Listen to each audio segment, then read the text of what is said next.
E aí, pessoal? Beleza? Hoje a gente vai mergulhar fundo num tema, digamos, um tanto quanto peculiar. É sinistro até, né? A gente vai destrinchar um conceito religioso a partir de um post-blog que, olha, me deixou de queixo caído. O título: A Sinagoga de Satanás. Caramba, só o título já arrepia, né? Demais.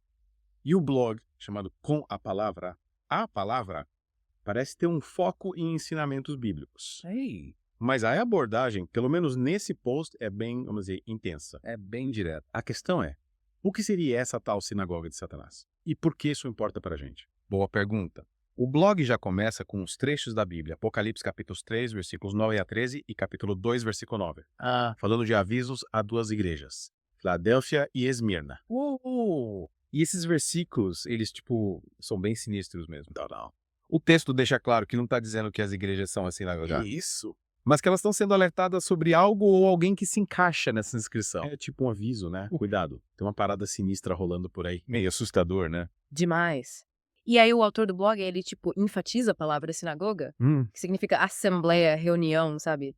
Entendi. Meio que insinuando que vai além de um lugar físico. Então, uma organização, um sistema de crenças. É tipo isso. E me parece que ele conecta essa sinagoga com os sistemas religiosos que praticam o que ele chama de judaísmo Isso. e que não se baseiam na graça. Exatamente. Peraí. O post, define esses sistemas como baseados em classe clerical, esforço e autojustificação. Aí, para entender melhor, ele cita outro trecho da Bíblia. Qual nome? Efésios capítulo 2, versículos 8 a 10. Certo. E é aí que a graça entra em cena. Interessante.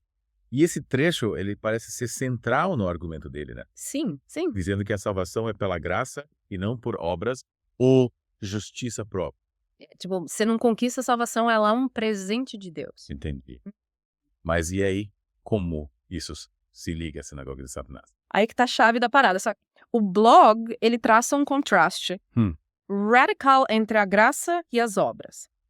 A salvação, ela é um presente gratuito de Deus por meio da sua graça, não é algo que você conquista. Então, graça versus obras, a gente não consegue a salvação pelos nossos méritos. Isso. E a fé é o meio pelo qual a gente recebe a graça. Então não é a fé em si que salva, mas ela é o canal para receber a graça. Exato. E como isso se encaixa na sinagoga de Satanás? Porque, segundo o blog, qualquer sistema que prega a salvação por meio de obras diminui a importância do sacrifício de Jesus. É como se dissesse, você não precisa da graça de Deus, você consegue sozinho. É isso aí. E aí ele usa outro termo, regenerado. Regenerado. Ele fala da transformação de quem aceita Cristo, sabe? Se torna uma nova criatura. Sim, ele cita 2 Coríntios 5.17. Assim que, se alguém está em Cristo, nova criatura é. As coisas velhas já passaram, eis que tudo se fez novo. Exatamente. Mas o que significa ser regenerado? Me explica melhor. Ser regenerado, para ele, é ser recriado em Cristo Jesus. É deixar para trás a velha natureza, sabe? E abraçar uma nova vida, você vira outra pessoa. Nossa, radical! Então a gente tem a graça, as obras e a regeneração. E como ele junta tudo isso para definir a sinagoga de Satanás? Ele argumenta que a sinagoga de Satanás representa qualquer sistema que mistura lei e graça. Ou que se baseia na autojustificação em vez de reconhecer Jesus. Então não é um lugar específico, né? É mais uma mentalidade. Exato. Uma forma de pensar que contradiz a graça de Deus. E lembra dos avisos lá no Apocalipse? Os avisos sobre a sinagoga. Sim, sim. Mas por que eles precisavam ser alertados sobre isso? Porque a sinagoga não é um lugar físico. Ela está em qualquer lugar. É, até dentro de uma igreja. Caramba. Então o aviso é pra gente ficar atento a essas ideias. Exatamente. A essas ideias de obras, de autojustificação. Que podem distorcer a nossa fé. É isso aí.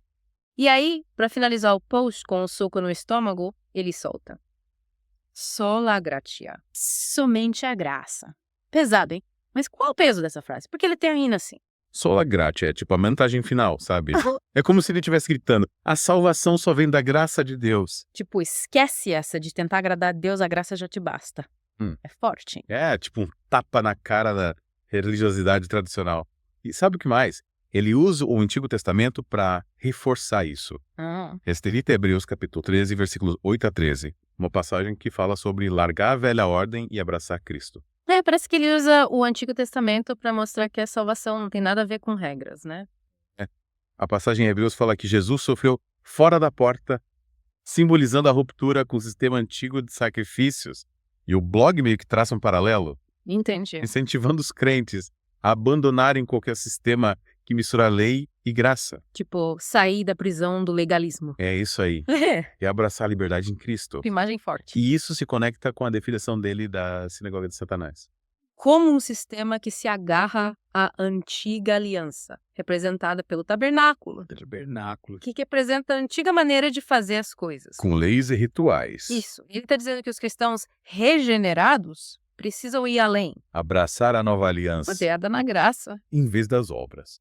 É, trocar a casca velha por uma roupa nova. E o mais louco é que ele não para por aí.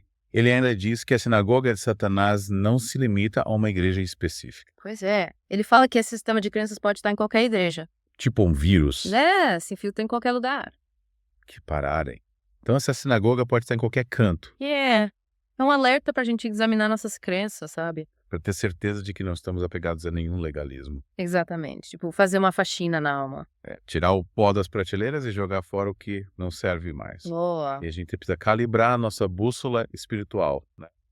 Para ter certeza que estamos alinhados com a graça. Mandou bem. E esse mergulho, ele não é pra apontar o dedo. É pra incentivar a autorreflexão. Uma compreensão mais profunda da graça. É isso aí. É sobre reconhecer as armadilhas de misturar lei e graça. Sim. E abraçar o poder do sacrifício de Jesus. E, no final das contas, entender que sola gratia não é só um conceito. É uma experiência que molda a gente, né? É a graça que nos transforma. Que lição, hein? Isso nos leva a pensar como diferentes denominações cristãs interpretam sola gratia. Porque mesmo dentro do cristianismo, tem várias interpretações, né? E explorar essas diferenças pode nos dar uma visão mais completa. É como montar um quebra-cabeça.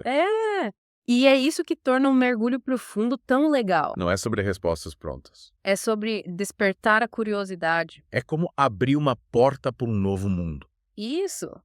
A gente te dá a isca, mas você precisa pescar o peixe. Falando em isca, você reparou no tom do blog. É bem direto, né? Ele usa umas expressões fortes. Sinagoga de Satanás, é pesado, né? Com certeza. E isso levanta uma questão: como a gente comunica essas ideias? Será que esse tipo de linguagem ajuda ou atrapalha o diálogo? Boa pergunta. Parece que ele tá mirando num público específico, que já conhece o assunto. Mas pra quem tá chegando agora pode ser meio assustador. Ele meio que presume que você já concorda com ele. E isso mostra que a gente precisa ter cuidado, né?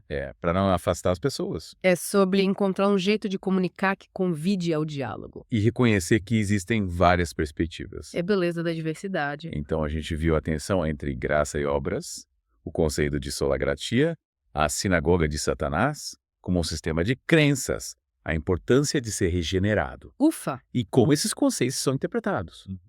E o impacto da linguagem. É bastante coisa.